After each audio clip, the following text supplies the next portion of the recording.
On Monday, September 22nd, at breakfast, I unguardedly said to Dr. Johnson, "I wish I saw you and Mrs. Macaulay together." He grew very angry, and after a pause, while a cloud gathered on his brow, he burst out, "No, sir, you would not see us quarrel to make your sport. Don't you know that it is very uncivil to pit two people against one another?" Then, checking himself and wishing to be more gentle, he added, "I do not say you should be hanged or drowned for this, but it is very uncivil." Dr. Taylor thought him in the wrong and spoke to him privately of it, but I afterwards acknowledged to Johnson that I was to blame, for I candidly owned that I meant to express a desire to see a contest between Mrs. Macaulay and him, but then I knew how the contest would end, so that I was to see him triumph. Johnson said, "Sir, you cannot be sure how a contest will end, and no man has a right to engage two people in a dispute by which their passions may be inflamed, and they may part with bitter resentment against each other. I would sooner keep company with a man for whom I must guard my pockets than with a man who contrives to bring me into a dispute with somebody that he may hear it. This is the great fault of," says here Langton in a footnote, "endeavoring to introduce a subject upon which he knows two people in the company differ." I said in my defense, "But he told me, sir, he does it for instruction." Johnson said, "Whatever the motive be, sir, the man who does so does very wrong. He has no more right to instruct himself at such a risk than he has to make two people fight in a duel, that he may learn how to defend himself." He found great fault with a gentleman, this is still Langton he's talking about, of our acquaintance, for keeping a bad table. "Sir," said he, "when a man is invited to dinner, he is disappointed if he does not get something good. I advise Mrs. Thrale, who has no card parties at her house, to give sweetmeats and such good things in an evening as are not commonly given, and she would find company enough come to her. For everybody loves to have things which please the palate put in their way without trouble or preparation."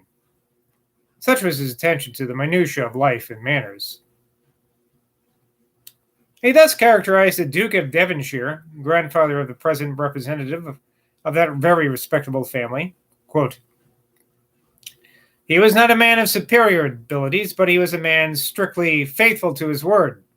If, for instance, he had promised you an acorn and none had grown that year in his woods, he would not have contented himself with that excuse. He would have sent to Denmark for it. So unconditional was he in keeping his word, so high as to the point of honor." This was a liberal testimony from the Tory Johnson to the virtue of a great Whig nobleman.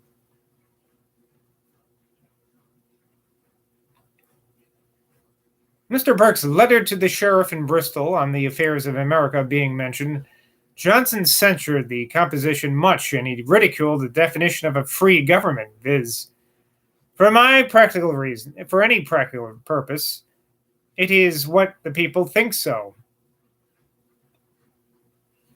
"I will let the King of France govern me on those conditions," said he, "for it is to be governed just as I please." And when Dr. Taylor talked of a girl being sent to a parish workhouse and asked how much she should be obliged to work, "Why," said Johnson, "as much as is reasonable." "And what is that?" "As much as she thinks reasonable."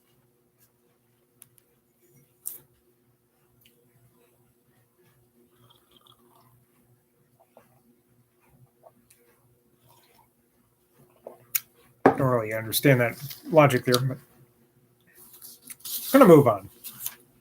Dr. Johnson obligingly proposed to carry me to see Islam, a romantic scene, now belonging to a family of the name of Port, but formerly the seat of the Congreves. I suppose it is well described in some of the tours. Johnson described it distinctly and vividly, at which I could not but express to him in my wonder, because through my eyes, as he observed, were better than his. Because though my eyes were better than his, I could not by any means equal him in representing visible objects. I said the difference between us in this respect was as that between a man who has a bad instrument but plays well on it, and a man who has a good instrument on which he can play very imperfectly.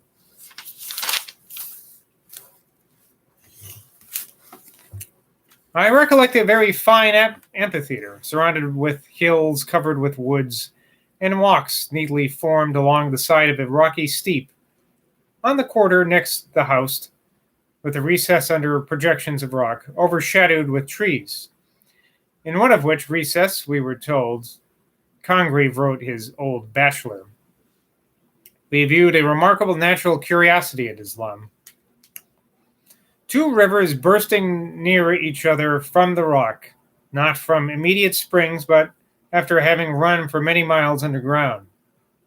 Plott, in his History of Staffordshire, on page 89, gives an account of this curiosity, but Johnson would not believe it, though we had the attestation of the gardener, who said he had put in corks where the river manyfold sinks into the ground, and he had catched them in a net placed before one of the openings where the water burst out. Indeed, such subterraneous courses of water are found in various parts of the globe. See Plott's History of Staffordshire, page 88, and the authorities referred to by him. Talking of Dr. Johnson's unwillingness to believe extraordinary things, I venture to say, Sir, you come near Hume's argument against miracles. That is, a more probable witness should lie or be mistaken than that they should happen. Johnson answered, Why, sir, Hume, taking the proposition simply, is right. But the Christian revelation is not proved by the miracles alone, but as connected with prophecies, and with the doctrines in confirmation of which the miracles were wrought. He repeated his observation that the difference among Christians are really of no consequence. For instance, said he, if a Protestant objects to a Papist, you worship images, the Papist can answer, I do not insist on your doing it. You may be a very good Papist without it. I do it only as a help to my devotion. I said the great article of Christianity is the revelation of immortality. Johnson admitted it was. In the evening, a gentleman farmer, says here that's Walter John Fieldhouse, who was on a visit at Dr. Taylor's, attempted to dispute with Johnson in favor of Mungo Campbell, who shot Alexander, Earl of Eglinton, upon his having fallen when retreating from his lordship, who he believed was about to seize his gun, as he had threatened to do. He said he should have done just as Campbell did. Johnson said, Whoever would do as Campbell did deserves to be hanged. Not that I could, as a juryman, have found him legally guilty of murder, but I am glad they found means to convict him. The gentleman farmer said, A poor man has as much honor as a rich man, and Campbell had that to defend. Johnson exclaimed, A poor man has no honor. The English yeoman, not dismayed, proceeded, Lord Eglinton was a damned fool to run on upon Campbell, after being warned that Campbell would shoot him if he did. Johnson, who could not bear anything like swearing, angrily replied, He was not a damned fool. He only thought too well of Campbell. He did not believe Campbell would do such a damned scoundrel as to do so damned a thing. His emphasis on damned, accompanied with frowning looks, reproved his opponent's want of decorum in his presence.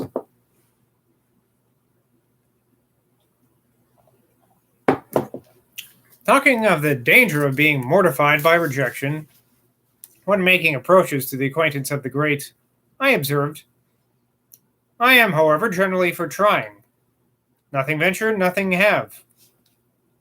Johnson answered, Very true, sir, but I have always been more afraid of failing than hopeful of success.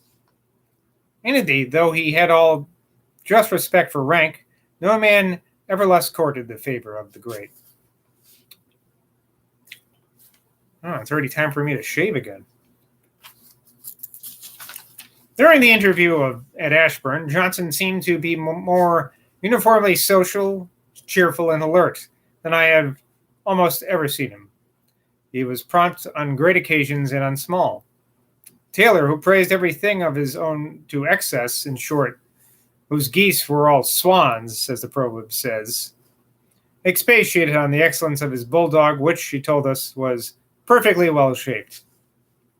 Johnson, after examining the animal attentively, thus repressed the vainglory of our host. No, sir, he is not well-shaped, for there is not the quick transition from the thickness of the forepart to the tenuity of the thin part behind, which a bulldog ought to have. This tenuity was the only hard word that I heard him use during the interview, and it will be observed he instantly put another expression in its place. Taylor said a small bulldog was as good as a large one. Johnson said, "No, sir, for in proportion to his size he has strength, and your argument would prove that a good bulldog may be as small as a mouse." It was amazing how he entered with perspicuity and keenness upon everything that occurred in conversation. Most men whom I know would no more think of discussing a question about a bulldog than of attacking a bull. I cannot allow any fragment whatever that floats in my memory concerning the great subject of this work to be lost. Though a small particular may appear trifling to some, it will be relished by others, while every little spark adds something to the general blaze. And to please the true, candid, warm admirers of Johnson, and in any degree increase the splendor of his reputation, I bid defiance to the shafts of ridicule, or even of malignity. Showers of them have been discharged at my Journal of a Tour to the Hebrides, available in paperback.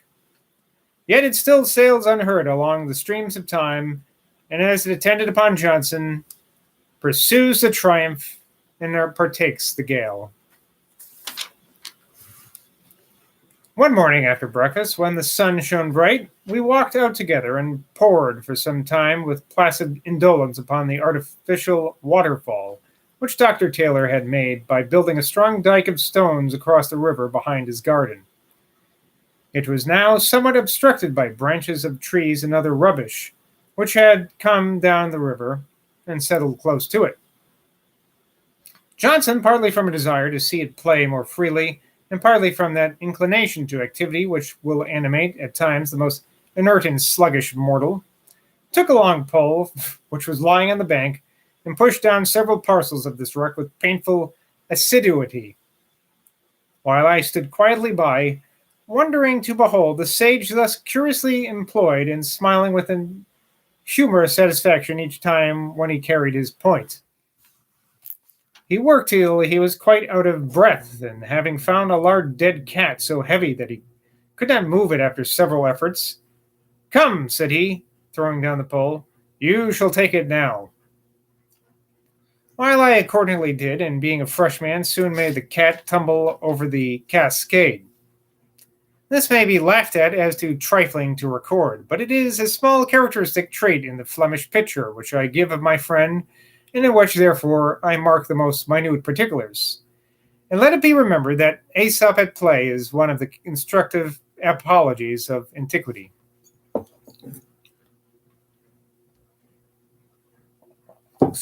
So Johnson was poking at something, and a dead cat came out, and he made Boswell take care of it, I guess is the moral there. I mentioned an old gentleman, it says here this is Lord Owen Clark, Lord Owenlick, of our acquaintance, whose memory was beginning to fail. Johnson said, "There must be a diseased mind where there is a failure of memory at 70. A man's head, sir, must be morbid if he fails so soon. My friend, being now himself 68, might think thus, but I imagine that 70, the sommest period of sound human life, in later ages may have a failure, though there be no disease in the constitution." Talking of Rochester's poems, or is it Roster's poems? I don't know. He said he had given them to Mr. Stevens to castrate, yes, that word is castrate here, for the edition of the poets, to which he was to write prefaces. Dr. Taylor, the only time I have ever heard him say anything witty, observed that if Rochester had been castrated himself, his exceptional poems would not have been written. I asked if Burnet had not given a good life of Rochester. Johnson said, "We have a good death. There is not much life." I asked whether Prior's poems were to be printed entire. Johnson said they were. I mentioned Lord Hale's censure of Prior in his preface to a collection of sacred poems by various hands, published by him at Edinburgh a great many years ago, where he mentions, quote, "those impure tales which will be the eternal opprobrium of their ingenious authors." Johnson said, "Sir Lord Hales has forgot. There is nothing in Prior that will excite to lewdness. If Lord Hales thinks there is, he must be more combustible than other people." I instanced the tale of Paolo Preganti and his wife. Johnson said, "Sir, there's nothing there, but that his wife wanted to be kissed when poor Paolo was out of pocket. No, Sir, Prior is a lady's book. No lady is ashamed to have it standing in her library." I missed a footnote here about Dr. Taylor being witty. It says, "I am told that Horace, Earl of Orford, has a collection of bon mots by persons who never said but one." Continuing on, the hypochondriac disorder being mentioned, Dr. Johnson did not think it so common as I supposed. "Dr. Taylor," said he, "is the same one day as another. Burke and Reynolds are the same. Beauclerk, except when in pain, is the same. I am not so myself. This I do not mention commonly. I have complained of the wretched changefulness, so that I could not preserve for any long continuance the same views of anything. It was most comfortable to me to experience, in Dr. Johnson's company, a relief from this uneasiness. His steady, vigorous mind held firm before me those objects which my own feeble and tremulous imagination frequently presented, in such a wavering state that my reason could not judge well of them.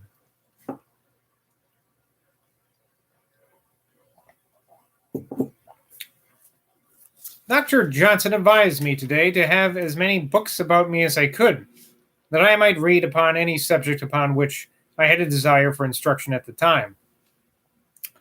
What you read then, said he, you will remember, but if you have not a book immediately ready and the subject molds in your mind, it is a chance if you again have a desire to study it. He added, if a man never has an eager desire for instruction, he should prescribe a task for himself, but it is better when a man reads from immediate inclination. He repeated a good many lines of Horace's odes while we were in the chase. I remember particularly the ode Eheu fulgurans. Ah me, the fleeting years are slipping by. That's from Horace. He said the disputes as to the comparative excellence of Homer or Virgil was inaccurate. We must consider, said he, whether Homer was not the greatest poet, though Virgil may have produced the finest poem. Virgil was indebted to Homer for the whole invention of the structures of an epic poem and for many of his beauties. I am informed by Mr. Langton that a great many years ago he was present when this question was agitated between Dr. Johnson and Mr. Burke, and to use Johnson's phrase, they talked their best. Johnson for Homer, Burke for Virgil. It may well be supposed to have been one of the ablest and most brilliant contests that ever was exhibited. How much must we regret that it is not yet preserved? It has not been preserved, rather.